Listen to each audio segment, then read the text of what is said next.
반갑습니다. 구름책방의 김상우입니다. 벌써 또 한 달이 다 지나버렸네요. 10월이 한 달이 갔고 2022년도 이제 두 달밖에 남지 않았습니다. 어떻게 지난 한 달 동안도 즐거운 독서 생활 하셨나 모르겠습니다. 저는 이제 지난달에 말씀드린 것처럼 일단 올해 1차 목표였던 100권을 다 읽어서 이번 달에는 좀 편안하게 읽고 싶었던 책들도 물론 읽고 싶은 책만 읽은 건 아니네요. 생각해보니까 또 뭐 이렇게 의뢰받은 책들도 있고 이렇게 저렇게 집에 들어온 책들도 같이 좀 읽다 보면까 벌써 한 달이 지나버렸습니다. 그래서 보통 지난 2022년 이제 전반기를 쭉 훑어보면 한 달에 한 10권 정도 안팎은 읽었던 것 같아요. 그러니까 9월까지 100권을 읽었겠죠. 근데 이번 달에는 10권이 되지 않았습니다. 지금 읽고 있는 것도 좀 두꺼운 책을 들고 다니면서 읽고 있기도 하고 앞서 말씀드린 것처럼 조금 쉬엄쉬엄 읽어보는 그런 한 달이었던 것 같습니다. 자, 오늘 영상은 지난 한 달 동안, 10월 한 달 동안 제가 읽었던 책 내용을 여러분에게 간략하게 소개해드리는 그런 영상입니다. 가장 먼저 본 책은 김은숙이 쓴 내 기분 내 맘대로 조절하기라는 책입니다. 사실 이 책은 이제 의뢰를 받아서요. 알고 계시는 목사님이 이제 낸 책이라서 이런 책이 있는데 좀 읽고서 소개해 주실 수 있느냐라고 해서 처음엔 살짝 제가 전문 영역이 아니라서요 라고 뺐다가 뭐 그냥 좀 읽어보니까 좀 소개해드려도 괜찮겠다 싶어서 읽게 됐습니다. 그리고 이 책은 보신 분들도 계시겠지만 그 작가분인 김은숙 작가님하고 인터뷰 형식으로 책 소개하는 영상도 만들어서 이미 올라가 있습니다. 관심 있는 분들 한번 보시면 좋을 것 같아요.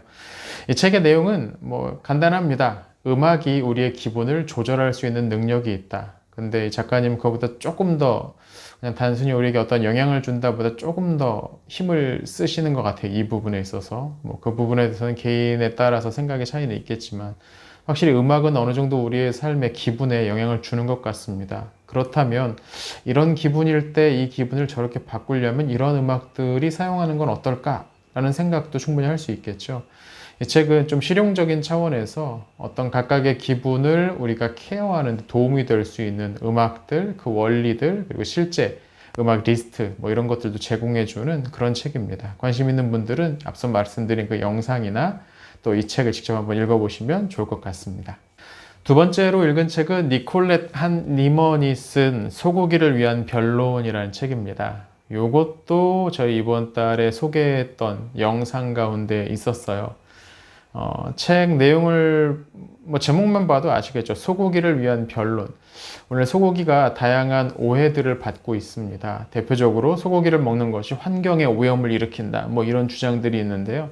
이 책은 그 주장이 정말인가를 한번 시시콜콜 따져본 그런 책입니다. 그리고 저자의 결론은 실제로는 그렇지 않다라는 거죠. 문제는 소고기가 아니고 소고기를 얻기 위해서 소들을 지나치게 밀집해서 사육하는 감금식 사육 방식의 문제가 있는 거지, 소를 만약에 방목해서 제대로 이전처럼 키우게 된다면 큰 문제가 되지 않는다라는 내용을 담고 있습니다.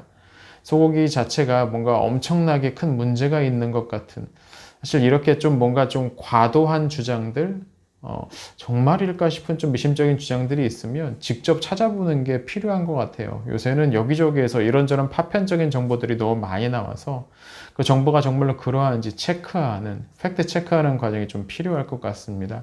어떤 것에 대해서 강력하게 주장하기 위해서는 이런 책도 한번 보실만 했던 게 아닌가 싶네요. 자, 그리고 이번 달에 세 번째로 본 책은 레슬리 뉴비긴이 쓴 다원주의 사회에서의 복음이라는 책입니다. 이 레슬리 뉴비긴 대표적인 선교학자죠. 저도 학창 시절에 이런 저자가 있다는 걸 추천을 받고 처음으로 아마 대학 다닐 때 이 레슬리 뉴비긴이 쓴 책을 처음 읽어봤던 것 같아요. 헬레인에겐 미련한 것이요라는 책. 그 외에도 이제 몇 권을 또 읽어보긴 했는데 이번 달을 맞아서 이거 좀 두껍습니다. 미뤄뒀던 이 책을 손에 들어봤습니다. 확실히 읽는데 시간은 조금 걸리긴 했는데 정말 탄탄하게 잘 쓰여졌다라는 책입니다. 저자는 오늘날 사회가 완전히 다원주의화 되어 있고 이런 세상에서 기독교의 복음의 절대성, 유일성을 주장하는 것이 어떤 의미가 있는지, 또 그 작업을 어떻게 진행해야 하는지, 뭐 이런 내용들을 전반적으로 검토하고 설명하고 있습니다. 선교학자답게 복음을 전하는 일을 어떻게 해야 되는지에 관해서 특별히 또 신경을 써서 쓰고 있습니다. 매우 잘 정리되어 있는 책이라서 이 책은 한번 읽기 영상으로 만들어도 좋겠다 싶어서 일단 같이 책 읽을 우리 분에게 말씀을 드려놓은 상태입니다. 빨리 읽으셔야 이 책 진행되겠죠. 기다리시기가 좀 그러신 분들은 먼저 한번 읽어보셔도 좋을 것 같습니다. 이 책 자체가 한번 읽어볼 만한 괜찮은 책입니다. 그 다음으로 본 책은 봉준호 코드라는 책입니다. 봉준호 감독 다들 아시죠? 얼마 전에 뭐 오스카상도 받았던 사관왕이었죠. 예, 대단한 수상을 했던 그런 감독. 그 감독이 만든 7편인가요? 그 장편 영화들을 분석하면서 그 코드들, 12개 코드들을 뽑아내고 그 코드를 중심으로 봉준호 감독의 영화 세계를 분석하는 책입니다. 이렇게 말하면 되게 어려워 보이는데 뭐 그렇게 엄청나게 어렵고 그런 책은 아닙니다. 솔직히 말하면 이번 달에 영화 관련된 또 다른 책도 한 권 더 도서관 가서 빌려왔었는데 그 책은 읽다가 포기했거든요.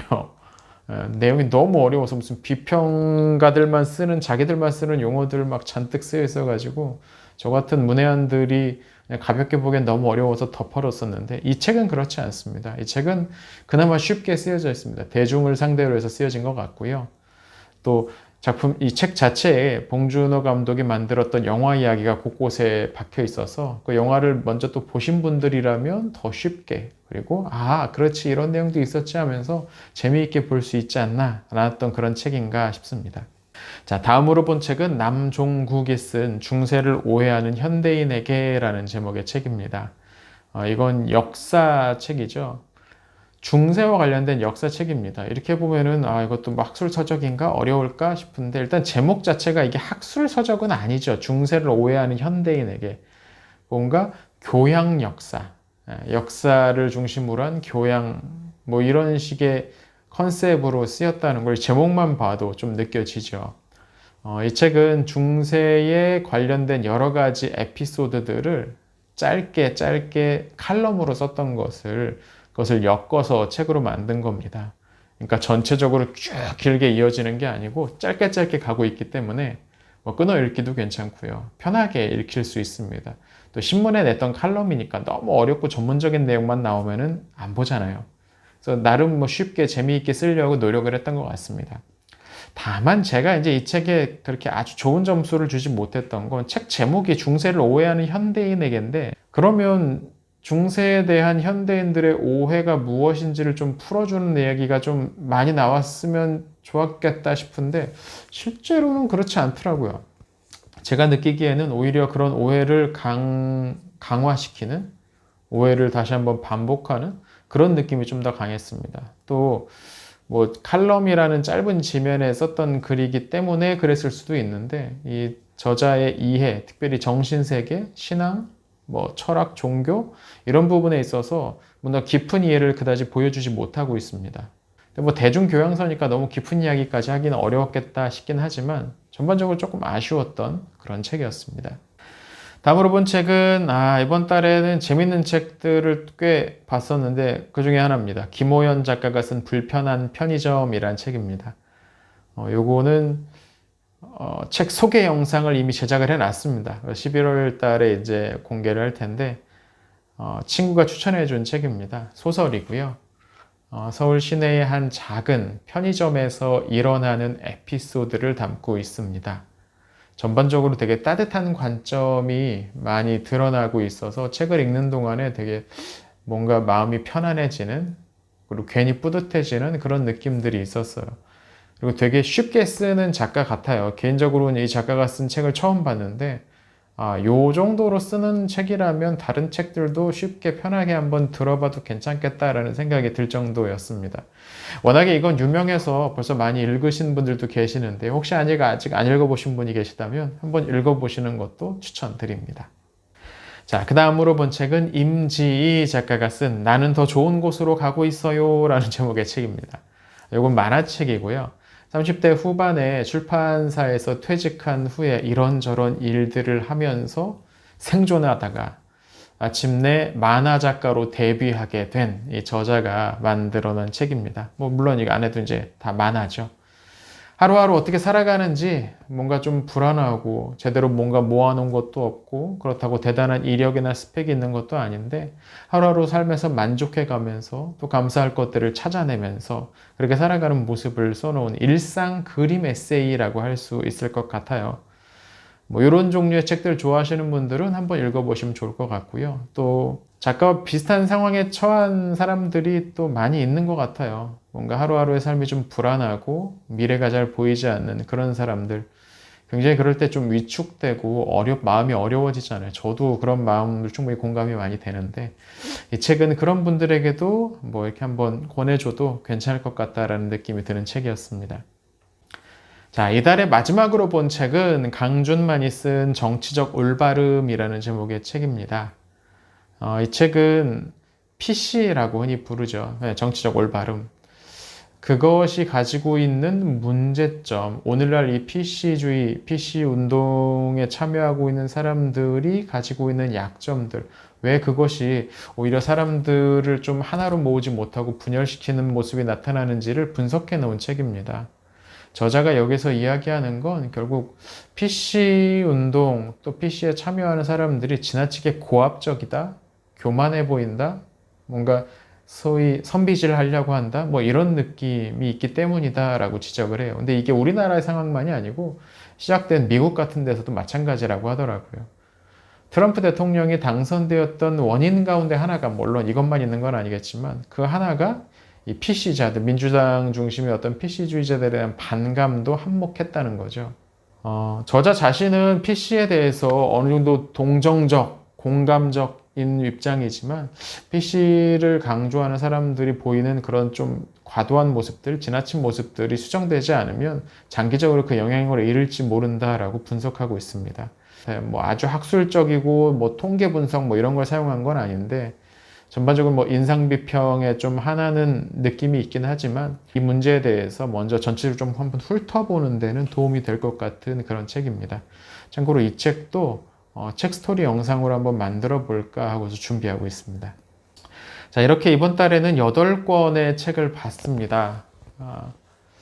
평소보다는 많지 않은데 또 그렇게 엄청나게 준 건 아니네요. 이번 달에 뭐 만화책도 한 권 껴있긴 했는데 제법 조금 어려운 책들, 사회학 서적이나 학술 서적들도 뭐 몇 권 읽었던 것 같고요. 또 지금 읽고 있는 책도 되게 두꺼운 책이라서 며칠 정도면 다 읽을 것 같은데 나름 괜찮은 독서를 했던 한 달이었던 것 같습니다. 여러분이 지난 한 달 동안 읽으셨던 책 중에서 가장 좋았던 책은 어떤 건가요? 댓글로 달아주시면 같이 좀 읽으면서 서로 이야기하면 좋을 것 같습니다. 자, 남은 2달입니다. 2달이면요, 여러분 한 달에 책 2권씩만 읽으면 4권을 더 읽을 수 있는 그런 시간입니다. 여러분 포기하지 마시고 지금 시작하시면 되겠습니다. 남은 2달도 좋은 책과 함께 또 저희 구름 책방에서 여러 가지 새로운 콘텐츠들 이번 달에 이제 시도를 시작을 했는데 여러분 같이 많이 봐주시고 응원해 주시고 주변에 또 널리 좀 알려주시면 좋겠습니다. 자, 오늘 영상은 여기서 마치겠습니다. 구독과 좋아요, 댓글은 영상 제작에 큰 힘이 됩니다. 시청해 주셔서 감사합니다.